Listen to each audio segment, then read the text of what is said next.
Hello and welcome to the show. This is Everything Under the Sun. My name is Ty. Hope all of you are doing well today, taking care of yourselves. Hope you had a good Valentine's Day if that's something that you celebrated, with partners or loved ones or whoever else that you wanted to do that with. Or if it was by yourself, like me. I spent this Valentine's Day by myself, happily single. And, I think it was just a good time for just getting back to myself, reflecting on just the things that I want for myself. I did some meditation, which was a long time coming. It's been quite a minute since I've kind of just shut things down. I was kind of in this weird kind of headspace where I didn't know what was going on. It was like I had a lot of things that was like on my plate of what I wanted to get done, and I just couldn't do anything. It was like I was kind of just like paralyzed with just like deciding what I wanted to do first or what I need to do first. So I kind of just I was like freaking out, and then I realized just like the headspace I was in. I was like, all right, I need to meditate. So I sat down and I closed my eyes, and it lasted like 45 seconds before I was like, all right, this isn't working.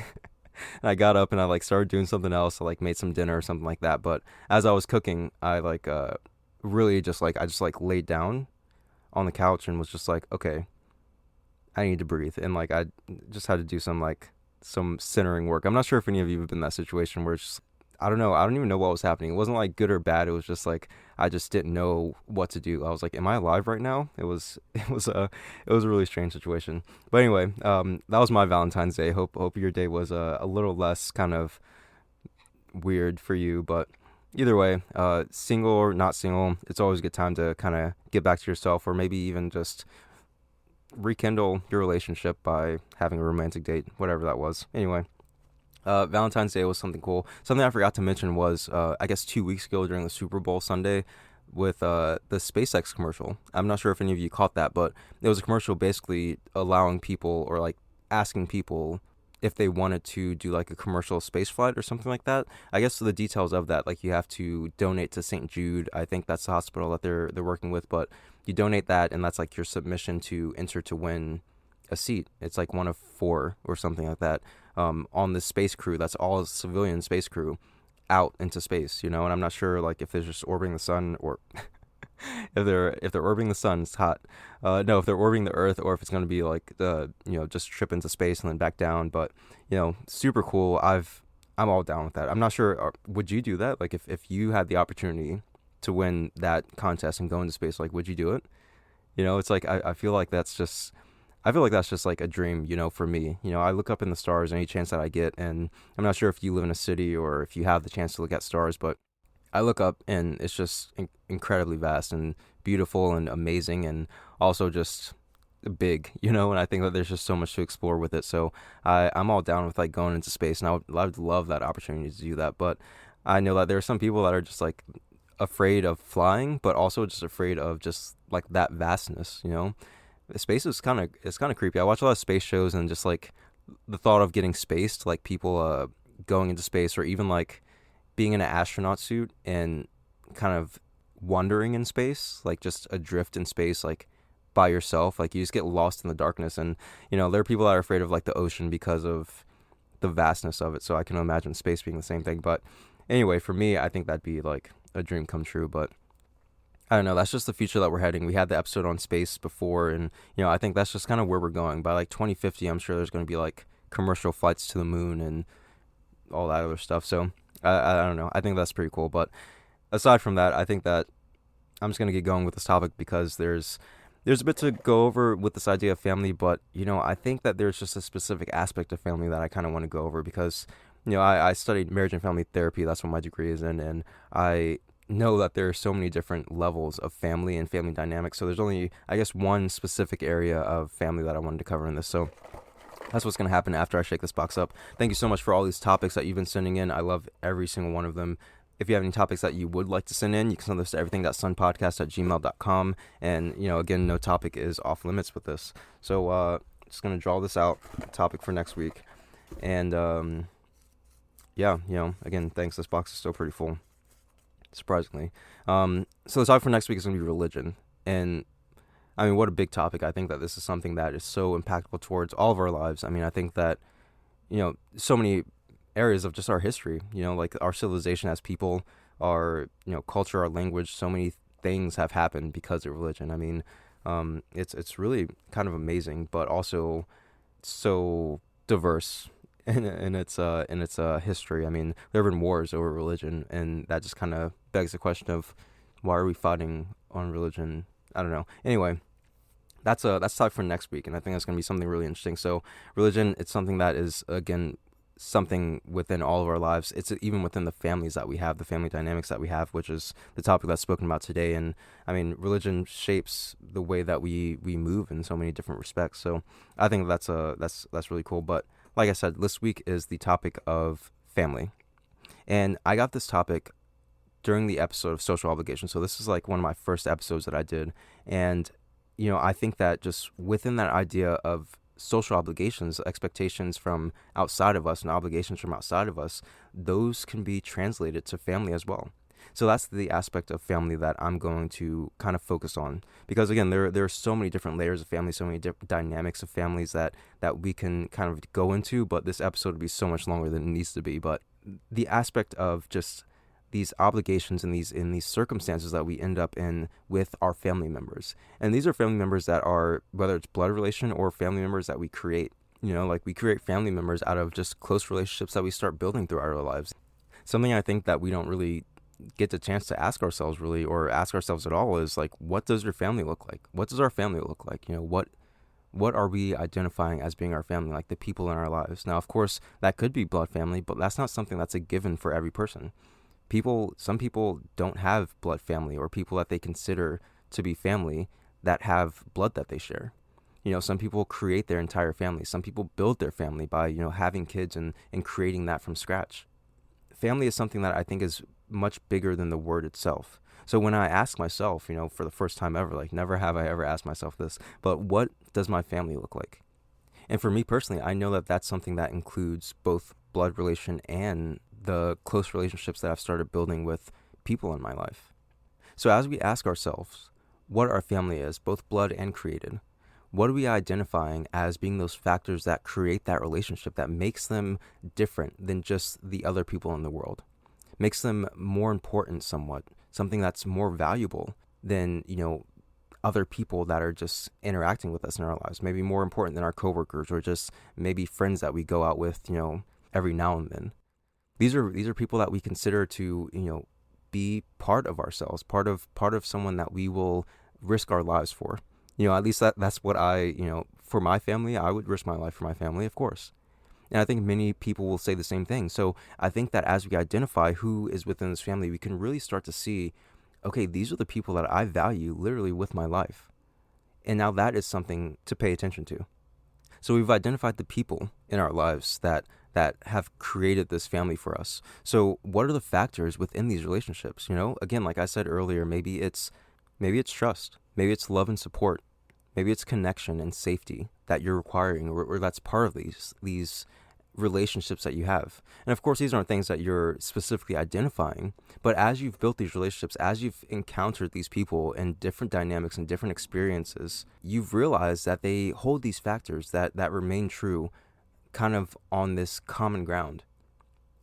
And now the best part of identifying that, and the biggest part of identifying those factors, is when we're starting to lack in those different areas.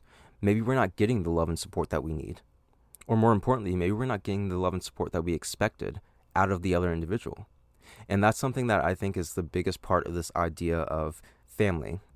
I'm glad that this was a topic given to me after the episode on social obligations, because there is some sense of obligation that we have to family. And I think that that obligation kind of causes a lack of clear vision when it comes to recognizing the things that we want for ourselves, or things that we need for ourselves, or the things that we expect from others. And that expectation is something that is the biggest part of this whole thing, because obligation is something that's based out of expectation. If you expect to get love and support from family members, then that's something that you're also expecting yourself to give to these people as well. And it's not something that's bad. And I'm not saying that these expectations are necessarily bad. It's just something for you to take notice of. Because the biggest problem with most relationships is that these expectations are given, and if they're not received properly and there's no communication to rectify that issue, then there are going to be big problems. Now, again, it's not bad for us to have expectations or anything like that, but recognizing those expectations that we have, because they come naturally. We start naturally expecting things from people as we get comfortable in situations, as we get comfortable in like relationship dynamics. We start expecting certain qualities or certain traits or certain things from these other people in our lives, and I think those expectations tend to start letting people down as they kind of hold on to them without any regard to really noticing why. Now, back to this idea of love and support, that is an amazing aspect to have as part of being this family dynamic. And if that's something that you value within your family, then notice that. And when you don't feel that in your environment, it's up to you to start creating the things that you want for yourself. And maybe you can create that relationship by communicating more.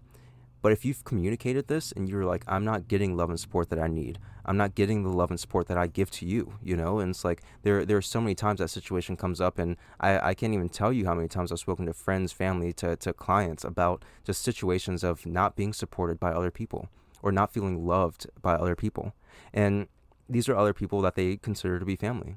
So knowing that this is something that is so commonly felt, as we start having these conversations and we're not being received, and that relationship or that trait that you're expecting within this family aspect is not being given to you, again, it's up to you to create that. So after communicating doesn't work, change that level of expectation from that person.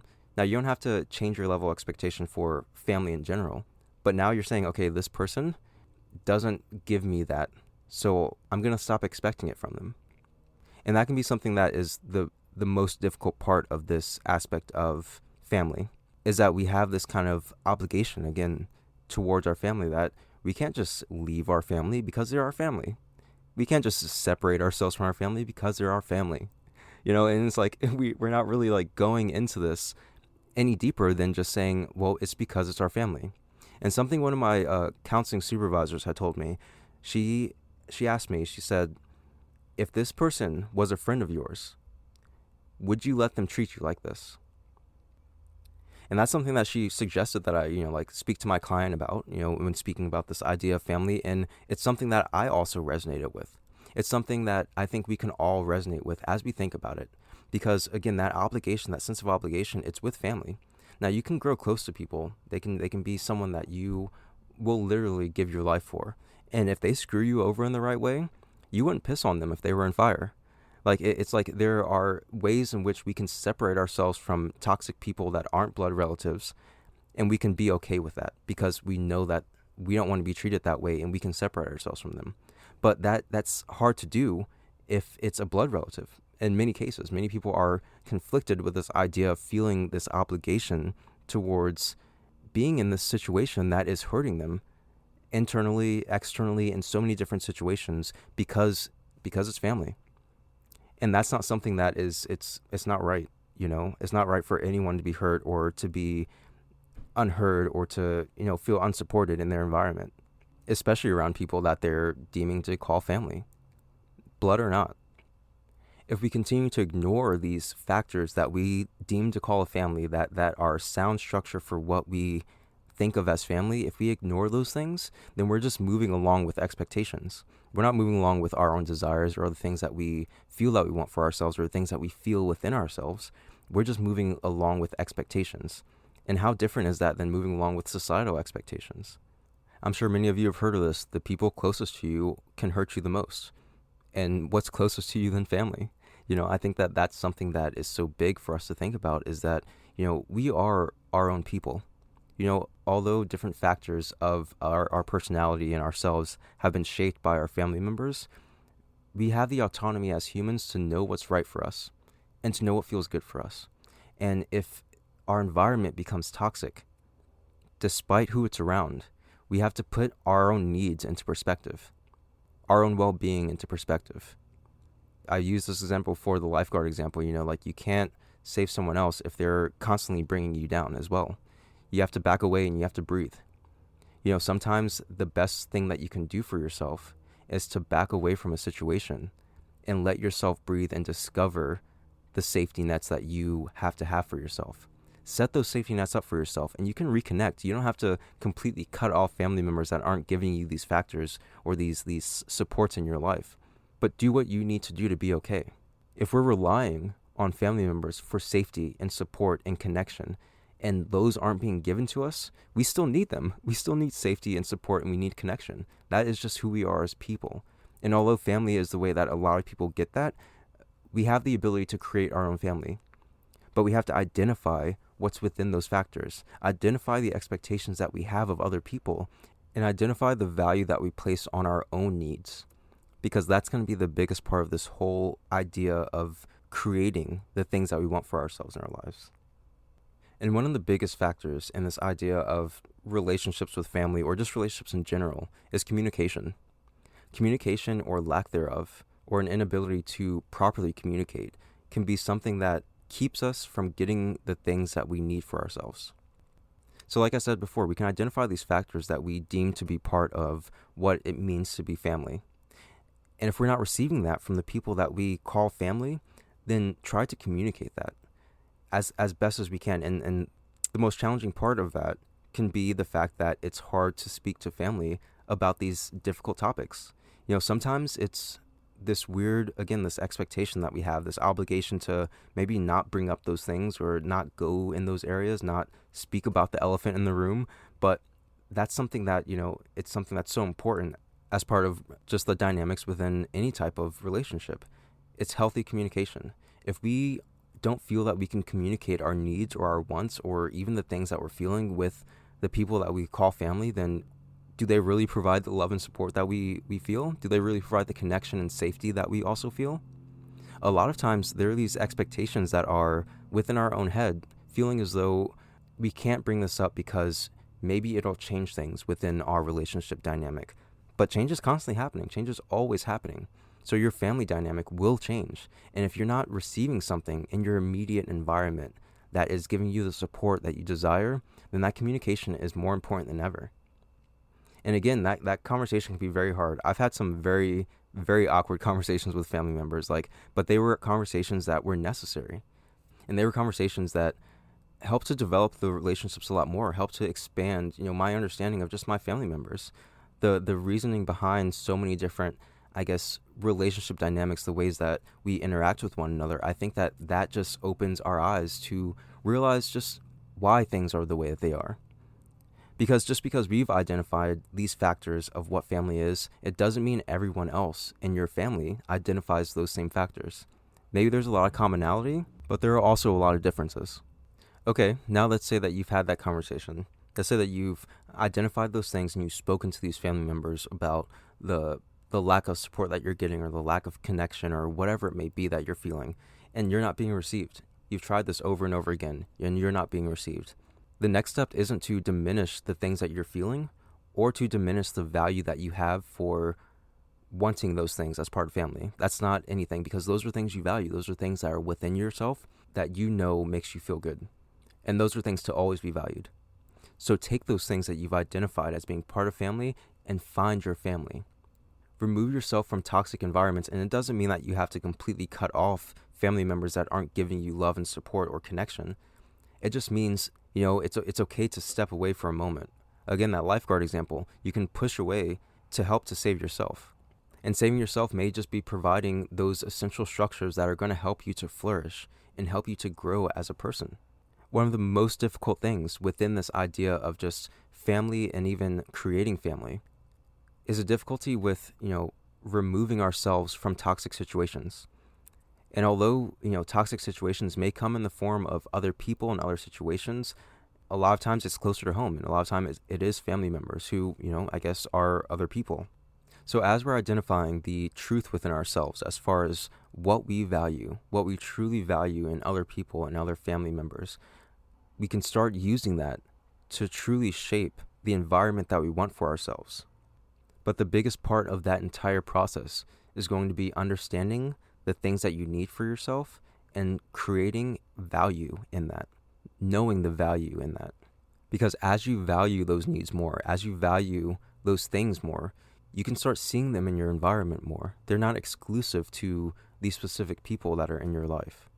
This sense of obligation with family, it's something that crosses so many different boundaries. And I say family as in like blood relatives because, again, with friends, family, those are people that if they hurt you in the wrong way or if they do something that is really just terrible, you can cut them off very easily. But blood family is something that a lot of people have a lot more difficulty doing. And this obligation isn't all about, at the end goal of cutting family off, but it's at the end goal of recognizing the expectations that you have within the family members or the people that you identify as family members, and the value of the things that you want within yourself. Because a lot of times those expectations and those wants are going to line up. But if we have those expectations of others, that expectation is also something that is being reciprocated inward. So you feel as though you have to give that love and support as well. And if it's not being received, it doesn't mean that expectation within you is still gone.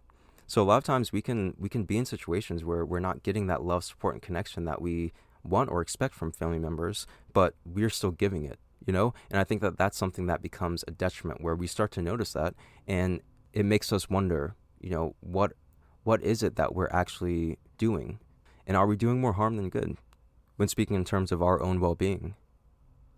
Something that we have to constantly remind ourselves of is just because we have expectations of others doesn't mean those people also have those same expectations. Now, of course, this idea of, family, as I'm speaking about obligations, is something that, again, is for certain aspects of our family, I guess, because as we start building families, as we, have kids and stuff like that, that's something that I feel like that's an obligation out of necessity. Like this a defenseless child, so you have to provide those safeties and securities for that child. So this isn't something that I'm saying like, if the child isn't giving you love and support, then, like to distance yourself or anything ridiculous like that. But this is just more or less speaking about the day-to-day situations that we go through dealing with parents and in-laws and close friends and, grandparents and cousins and all the different people that are, involved with whatever your family is. These are the people that are closest to you and the people that can ultimately cause you the most harm. And it doesn't mean it's intentional harm, but it's something that happens, whether we're not being received or given the attention that we feel like we need. Maybe not given the support that we feel like we need to have in that moment, or feeling safe in this environment that we have. So trying to bring this all together, just this idea of family is something that is so dynamic. It's something so individual towards each person that's experiencing it or each person that's perceiving it. So identify what that family is for you.